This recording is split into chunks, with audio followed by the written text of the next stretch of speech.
il y a eu un coup à la porte. Je me suis précipité pour aller ouvrir. Comment aurais-je pu savoir qu'il viendrait? Dès que la porte s'est entr'ouverte, toute la maison s'est emplie d'un parfum de rose. Son visage était éclatant comme le lever du soleil. Son corps était harmonieux, délicat et magnifique.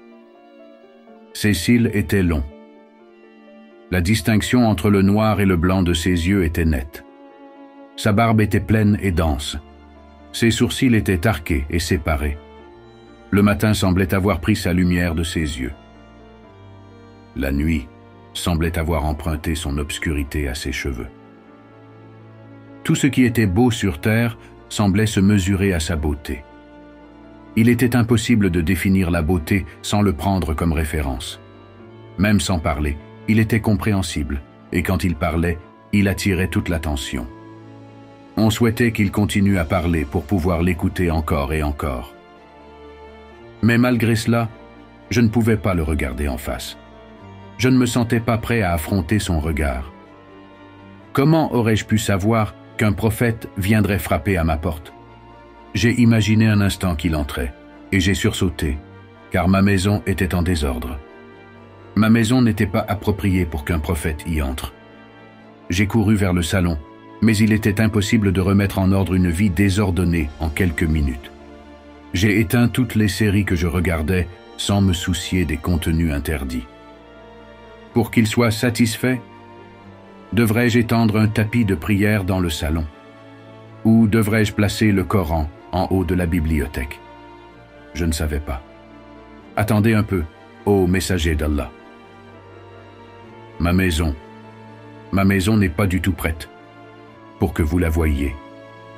Encore un peu de temps, ô messager d'Allah. Je suis en train de régler ça. Je change l'image de fond sans intérêt de mon ordinateur. J'arrange les fauteuils disposés autour de la télévision. Mais le messager d'Allah attend toujours à la porte. Si je m'approchais de lui, me demanderait-il si j'ai prié? Quoi que je fasse, ou que je déplace quelque chose, ou que je nettoie, cela ne semblait jamais suffisant. Avec une grande gêne, je me suis approché de lui et j'ai dit « Ma maison n'est pas du tout appropriée pour que vous entriez, ô messager d'Allah. » Mes yeux, qui d'habitude ne manquent aucun détail de l'endroit où ils se posent, étaient maintenant fixés au sol, par honte.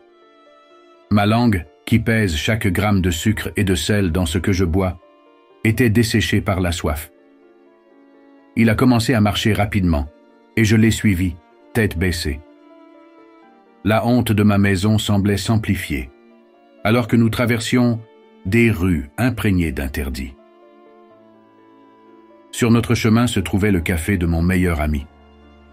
Boire un thé là-bas apaiserait-il son cœur?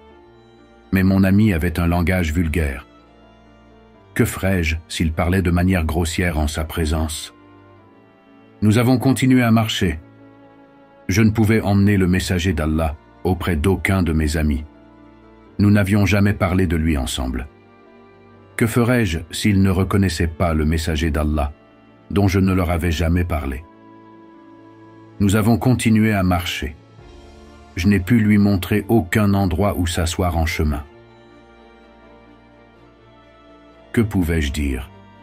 Ô messager d'Allah, voici les salons où je joue, sans jamais penser à toi.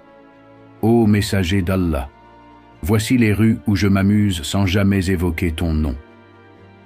Ô messager d'Allah, voici le restaurant où je mange, sans prononcer la basmala. J'ai compris que non seulement chez moi, mais même à l'extérieur, il n'y avait aucun endroit où je pouvais emmener le messager d'Allah. Était-il venu trop tôt chez moi? Ou bien étais-je arrivé trop tard pour lui? Mais pour ceux qui regardent cette vidéo, il n'est pas encore trop tard. Si tu suis son chemin, son regard se posera sur toi. Tes actions changeront. Les charbons deviendront des diamants. Si tes mains touchent des choses interdites, si tes yeux regardent le feu, si tes paroles sont pleines de blasphème, si tes jours se passent sans le messager d'Allah, tu ne peux pas dire que tu l'aimes vraiment. car l'amour demande des preuves. Quel amoureux ne parle pas de son aimé à chaque occasion? Quel amoureux ne vit pas sa vie pour celui qu'il aime? N'avons-nous pas appris à aimer d'un orphelin de la Mecque? Même Uhud nous aime, et nous disons que nous aimons Uhud. Une montagne a appris à aimer grâce à lui.